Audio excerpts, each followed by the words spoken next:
It's the Phoenix, Arizona weather discussion. This is for Thursday, the 12th of September. I'm Michael Groff. We are at the beginnings of a pattern change that's taking place across the western United States, one that will eventually bring in much cooler temperatures and even some chances of rain in here. But in the meantime, for today, still hot, breezy this afternoon, but yes, slightly lower temperatures than what we have seen in recent days. And then tomorrow, a bit cooler. And then Saturday, the clouds start to increase and we'll introduce a chance of showers and thunderstorms by Saturday night, Sunday, maybe into Monday.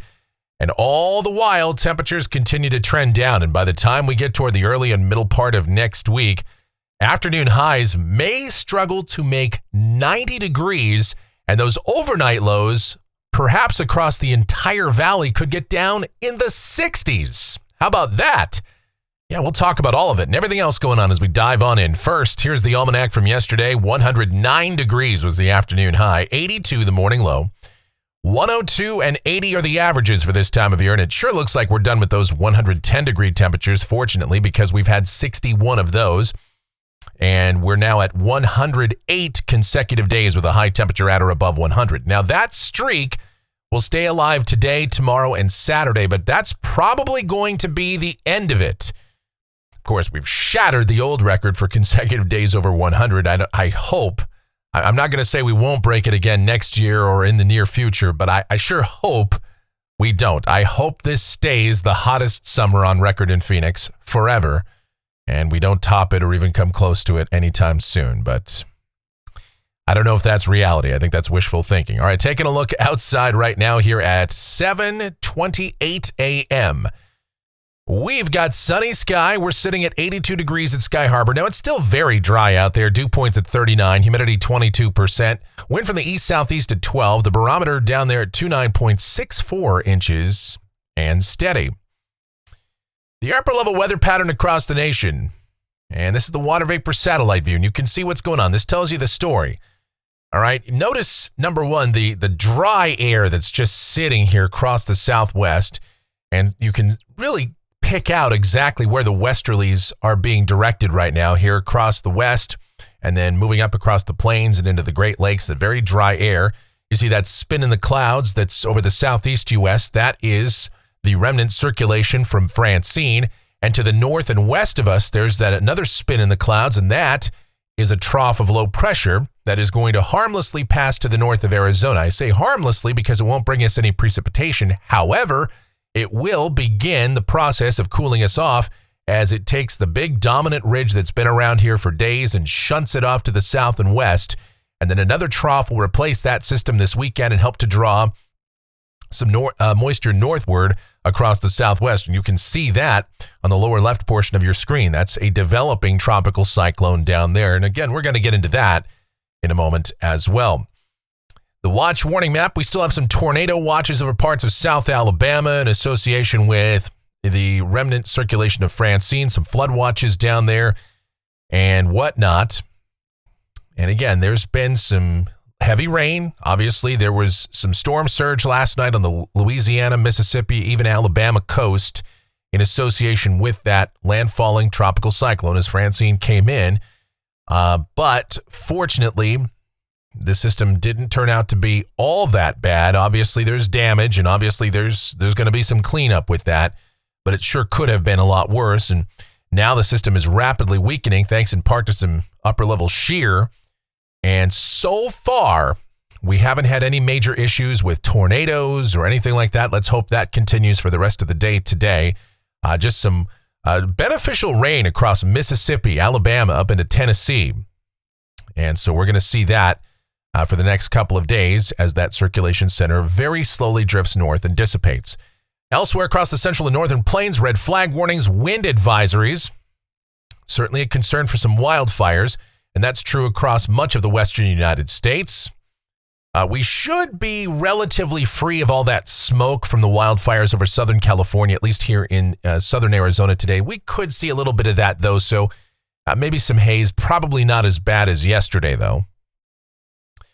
Convective outlook for today, obviously with the circulation center of Francine drifting north and with some unstable air down there, there's some Risk of severe storms, that standard slight risk for parts of the Florida Panhandle and portions of Alabama, with the marginal risk for the adjacent states, and a risk of severe storms over eastern Montana and nosing into the western Dakotas, with our trough that's up that way sliding eastward.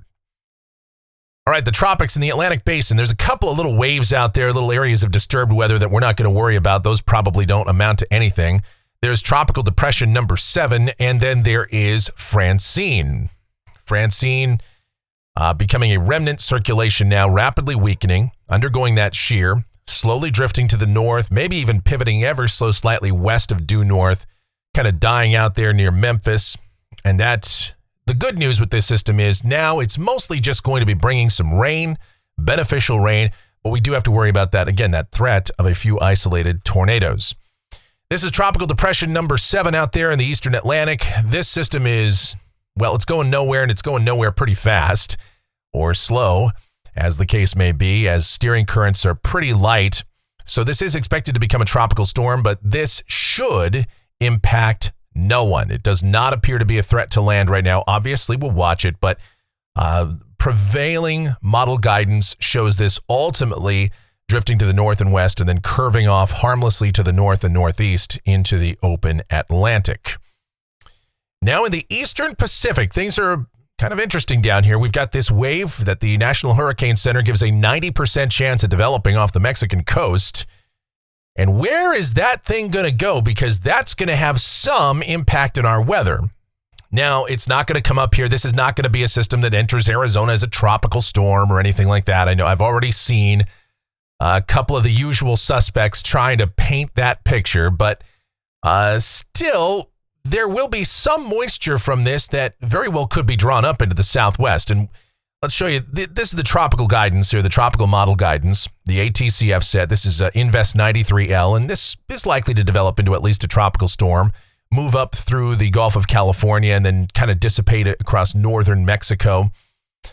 And the remnant circulation may actually enter into Arizona. That's possible, but it may just kind of shear out before it even gets up here. But what we're really concerned about is the moisture from this. Obviously, if it was a more intense system, that would mean better rainfall for us potentially. But what we're really concerned about is just sort of the track of the moisture as opposed to the center of circulation itself. But we'll show you the GFS ensemble, the European ensemble, pretty much the same idea. This kind of fizzles it out somewhere over either the central Gulf of California or the western mainland of Mexico. Whatever the case, we're just looking at the moisture from that coming northward, and that's great news. We really could use it. Now, how much rain are we actually going to see from this? Well, this is the outlook courtesy of the WPC, valid through Thursday morning of next week, and rain amounts in Phoenix, they've got us anywhere from about 3/4 of an inch plus. And model guidance is not quite that bullish. The WPC is the most bullish outlook on this, but you know, we'll have to see how this plays out. There's a very tight rainfall gradient. You see there. Phoenix is about 3/4 of an inch or a little bit more than that. But by the time you get out toward Yuma, it shows nothing at all.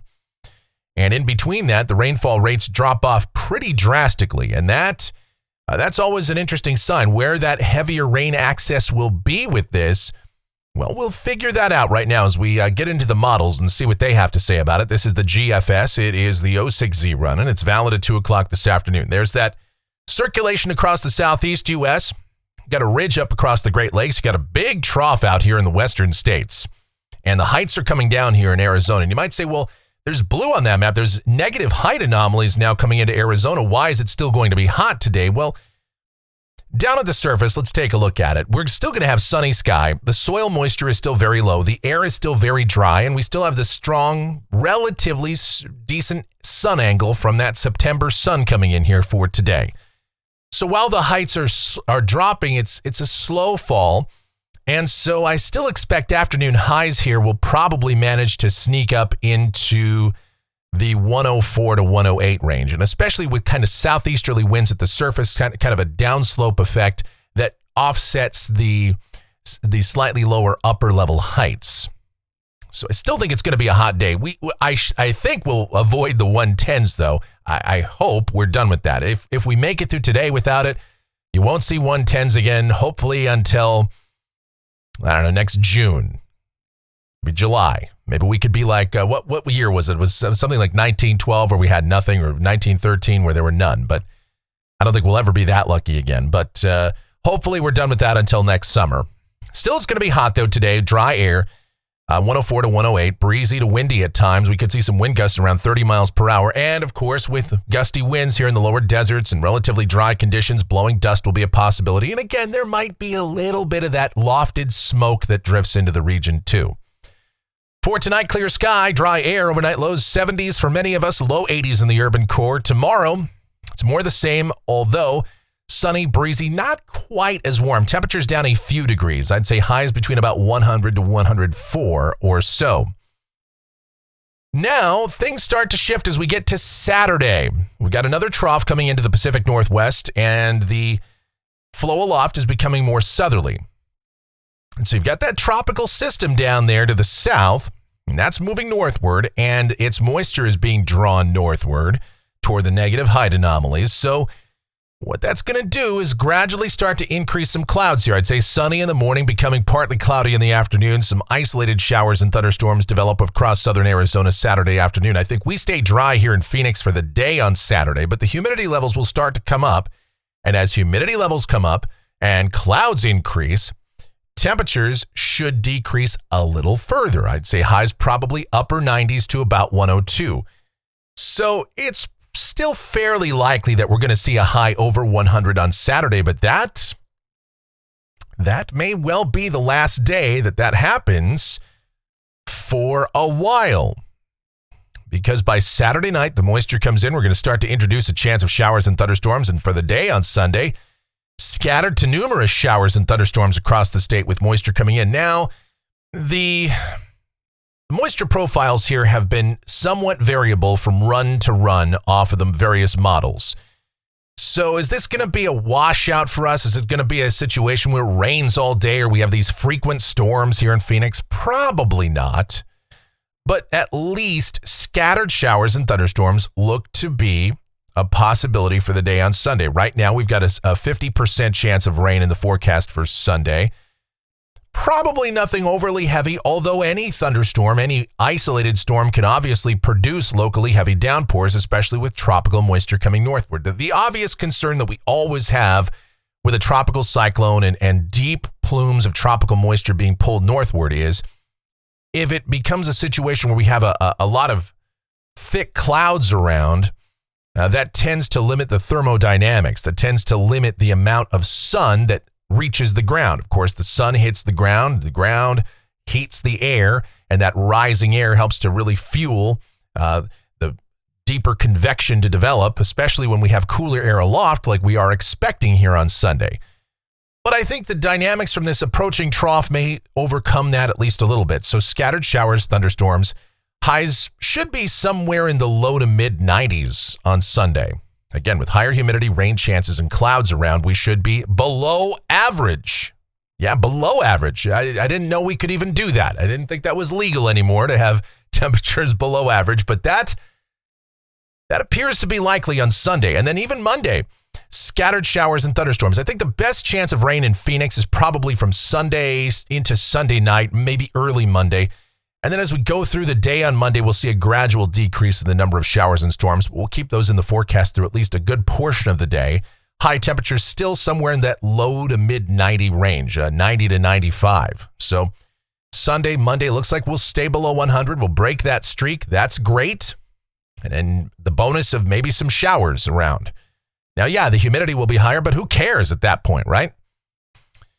All right, here we go to Tuesday. Now, the trough that's bringing this moisture northward is going to pass by. The axis of that trough is going to swing through, and the drier air is going to come in behind that. But this trough has some fairly low upper heights for this time of year, and so temperatures probably, this could very well be the coolest day of the forecast period. It could be the coolest day we have had in 4.5, 5 months. High temperatures, how about mid 80s to near 90? I think we'll just barely sneak above 90 in downtown Phoenix, the official temp, but some spots probably stay in the 80s all day on Tuesday with lots of sun around. So, boy, talk about a nice day, and especially so given how hot it has been. So highs, mid-80s to about 90. And then here's the best part of that with the dry air coming in behind this. Tuesday night, Wednesday morning, we'll start the day out in the 60s, pretty much valley-wide. This will be, again, the coolest night we've had in a long time.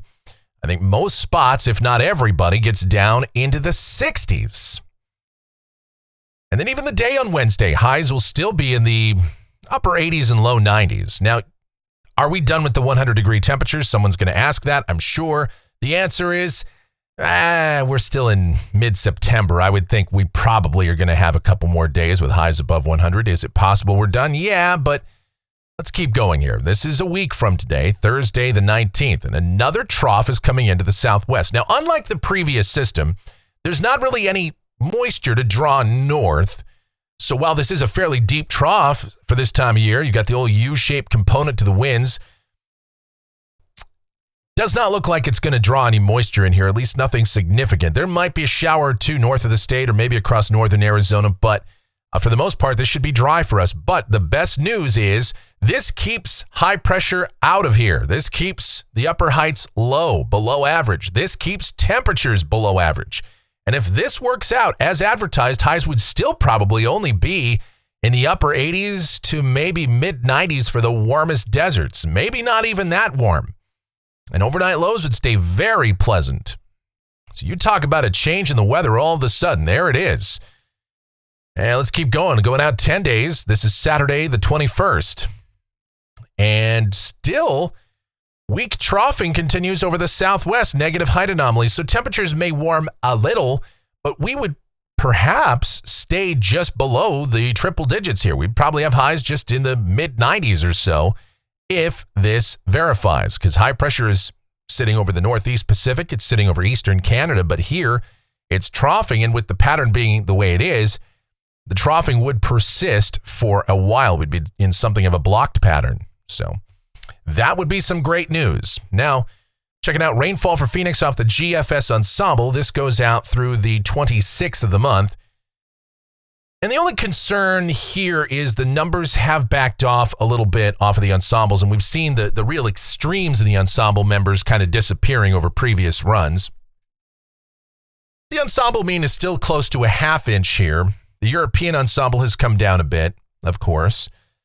But there is still a deal of uncertainty with how much precipitation there's going to be, obviously, that tight rainfall gradient with this system coming on in. So we will watch that very carefully, and we'll have a better idea as we get just a little closer to this event. Temperatures off the national blend of models, that's a beautiful thing. Highs dropping and into the 90s. And again, there's an outside chance, as crazy as I thought it was a few days ago, there's an outside chance that maybe Monday, maybe Tuesday, I'd say that's probably the day, we don't even make 90 degrees. And if we do, we just barely make it. And then with the sunset being earlier in the evening now and the dry air around, hey, by 7, 8, 9 o'clock at night, it'll be absolutely gorgeous outside. And certainly the morning hours will be very pleasant. Might even be able to open those doors and windows finally. That'll be nice. And let's check this out. This is the temperature forecast courtesy of the Climate Prediction Center for the 6 to 10 day period. This covers September 17th through the 21st, and if this is correct, a very high chance that we have below average temperatures here across the southwest. That's a beautiful thing. That is, hang that on the wall. That is picturesque right there. There's a picture's worth 1,000 words. That's, yes. All right, send that in for Photo Friday. Anyway, temperatures below average, very high chance of that, and we love to see that around here. Finally, a little bit of a change. Now, this does not change the overall long-range outlook going into the winter because, again, I know people have been asking about that. With La Nina coming in, we still expect a greater probability of above-average temperatures for the remainder of the fall and into the early part of winter with below-average precipitation. But, hey, in the short term, we're loving this. All right, that's going to do it for the Phoenix, Arizona weather discussion for today. My next video is due back here tomorrow morning. Should you happen to enjoy these videos, then be sure to subscribe, like, share, click that notification bell, leave those comments, questions, and suggestions. If you really like what we do here, then click that thanks icon below the video here on YouTube and make those monetary contributions to us. $2, $5, $82,968. All of that, any of those amounts, just fine by us. Or you can donate via PayPal, groffshow@gmail.com is that PayPal address. It's groffshow@gmail.com for PayPal. The executive producer of the Phoenix, Arizona weather discussion is my one and only, the sweetest of all time, the Asian sensation and proprietor of sweetchildaz.com.org and the Facebook page of the same name. It's called Sweet Child Arizona. I'm talking about my Michelle. Go check her out. Check out her various videos and her everything that's Michelle related. Website, videos, Michelle stuff. It's all linked up down in the description. Okay? Also, what else is linked up down there is our streaming station. It's available 24/7, 365. It's called KMGX. We play a ton of music. We have a lot of fun with that. The we that I'm universally referring to there refers to myself and Michelle, who helped, who programmed that station and have put it up there for you. We've had a little help from my buddy Dakota, who actually operates the server for that. So shout out to him as well for all his hard work. So there's a lot of moving parts. There's a lot of people that help make things happen around here with this video and with all of our other projects, and we thank everybody. And you know who else we thank? You guys. Because without you guys, this entire video, it's meaningless. It's pointless. Why would we even be here if it weren't for you and all of your dedication and watching and your donations and everything else? So thank you guys so much for watching. Really do appreciate it. Please be safe. Stay cool, stay hydrated out there, and you guys have yourselves a beautiful rest of your Thursday.